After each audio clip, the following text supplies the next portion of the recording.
सभी को नमस्कार। कैरियर फर्स्ट चैनल पर आप सबका स्वागत है। डिक्टेशन लिखने के लिए तैयार रहें। Ready start. 4 नई श्रम संहिताओं पर अमल समय की मांग को पूरी करने वाली एक बड़ी पहल है। इससे पहले की व्यवस्था में नियोक्ताओं को वेतन, कार्य स्थितियों और रोजगार श्रेणियों को असंगत तरीकों से परिभाषित करने वाले 29 अलग अलग कानूनों का पालन करना पड़ता था।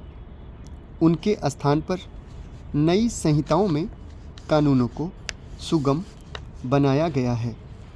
ये संहिताएं राज्यों में समान परिभाषाएं, सभी श्रमिकों के लिए लिखित नियुक्ति पत्र, समय पर वेतन भुगतान के लिए स्पष्ट नियम, प्लेटफॉर्म, श्रमिकों की मान्यता, अद्यतन स्वास्थ्य और सुरक्षा मानकों के साथ ही एक सरल राष्ट्रीय अनुपालन संरचना की रूपरेखा तैयार करती हैं। पुरानी व्यवस्था में अस्पष्ट परिभाषाएं, सीमाओं में दखल और राज्यों के स्तर पर भिन्नताओं से कंपनियों के तमाम अनिश्चितताओं का सामना करना पड़ता था। किसी राज्य में प्रवेश से पहले कंपनी के समक्ष नए सिरे से अनुपालन की सिरदर्दी बढ़ जाती थी। ये सुधार कारोबारी सुगमता बढ़ाते हैं, सक्षम तरीके से अनुपालन की सिरदर्दी बढ़ जाती थी। स्मरण रहे कि किसी भी देश की नियामकीय गुणवत्ता केवल सुधारों से ही नहीं, बल्कि नियमों के पूर्वानुमान से भी आंकी जाती है। जब कंपनियां कानूनी जटिलताओं से मुक्त होकर अपनी जिम्मेदारियों को समझती हैं, तो अनुपालन भी आसान एवं नियमित हो जाता है। तब निवेश निर्णय से लेकर सब्सिडी को लक्षित करना कहीं बेहतर हो जाता है। जोखिम घटने से कारोबारी परिवेश के प्रति भरोसा बढ़ता है।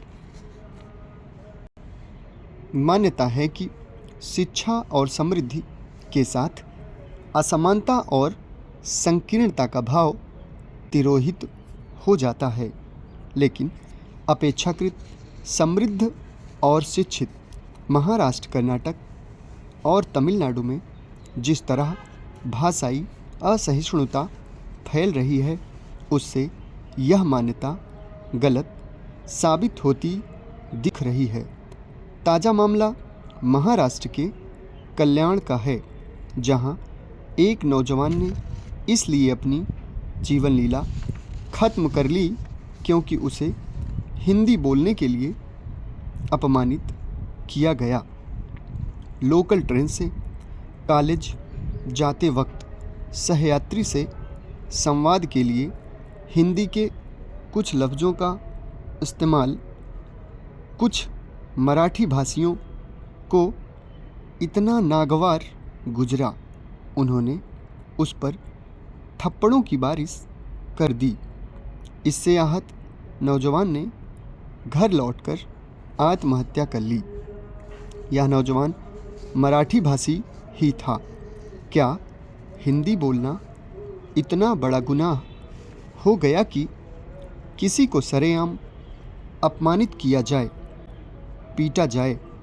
इस आघातकारी मामले में राजनीतिक दलों और सामाजिक संगठनों की चुप्पी समस्या बनकर उभर रही है। ये संगठन भूल जाते हैं कि राष्ट्र को एकता के सूत्र में बांधने की हिंदी की क्षमता जिन लोगों ने पहचानी, उनमें गुजराती भाषी महात्मा गांधी एवं नर्मदा शंकर उपाध्याय, बांग्ला भाषी केशव चंद्र सेन एवं सुभाष चंद्र बोस और मराठा लोकमान्य तिलक जैसे अनेक अहिंदी भाषी थे। इन्होंने हिंदी को राष्ट्रभाषा और राजभाषा बनाने का सपना देखा था। राजनीतिक कुचक्रों के चलते हिंदी राष्ट्रभाषा के स्थान पर आसीन नहीं हो सकी, लेकिन उसकी सामर्थ्य किसी से छिपी नहीं। समाप्त। धन्यवाद।